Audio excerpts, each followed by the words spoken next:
अहो कृपाल नेत्रपाल निर्गणम निरंजनम त्रिलोकप्याल व्याल माल कष्टकाल भंजनम त्रिलोकचारी भूतचारी अर्धचंद्रशेखरम वेदांत साध शोधकम नमामि नाथ शंकरम। पवित्र श्रावण मास फरीवार આવી ગયો છે।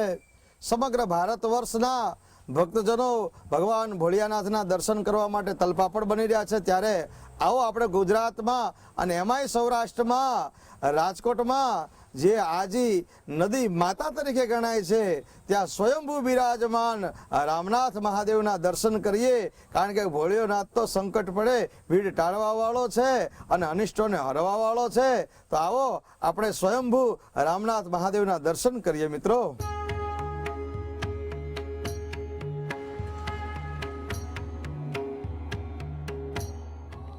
રાજકોટની લોકમાતા આજી નદીમાં સાક્ષાત બિરાજમાન છે સ્વયંભૂ ભગવાન રામનાથ મહાદેવ।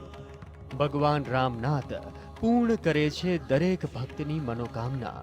ભગવાન રામનાથ સ્વયંભૂ છે અને ભક્તોની અતૂટ શ્રદ્ધા અને મનોવાંછિત ઈચ્છાઓનું ફળ ભગવાન રામનાથ આપે છે। માટે ભગવાન રામનાથ મહાદેવના દર્શને આવનાર ભક્તોની સંખ્યા અહીં હંમેશા વધારે જોવા મળે છે।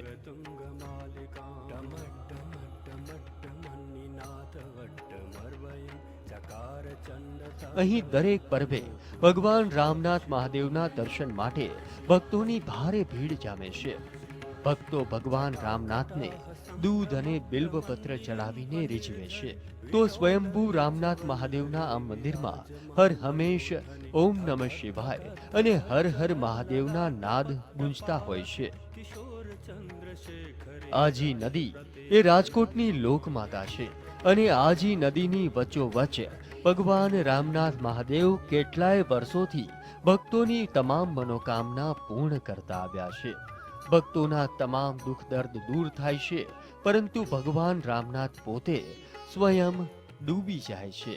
જી હા, ચોમાસું હોય અને લોકમાતા આજી નદી જ્યારે બે કાંઠે આવી હોય ત્યારે લોકમાતા સામે ભગવાન રામનાથ પણ ઝૂકી જાય છે અને પાણીમાં આખે આખું મંદિર ડૂબી જાય છે। રજવાડા સમયનું ભગવાન રામનાથનું આ મંદિર ભક્તો માટે આસ્થાનું કેન્દ્ર છે।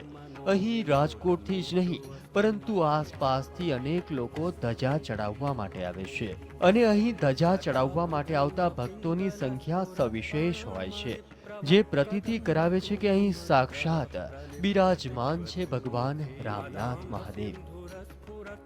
રાજકોટથી જિગ્નેશ જાની સાથે દિલીપ ત્રિવેદી, GSTV।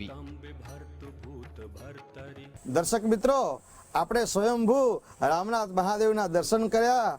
હવે સમય થયો છે એક નાનકડા વિરામનો, તો મળીએ છીએ ક્યાંય જતા નહીં ટૂંક ક્ષણોમાં।